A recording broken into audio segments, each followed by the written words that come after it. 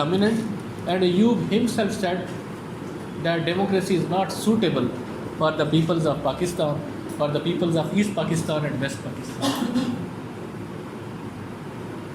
So, majority is not being represented in last 15 years. They had no government and they had no representation at the center. Ultimately, and along with that, there were certain economic deprivations.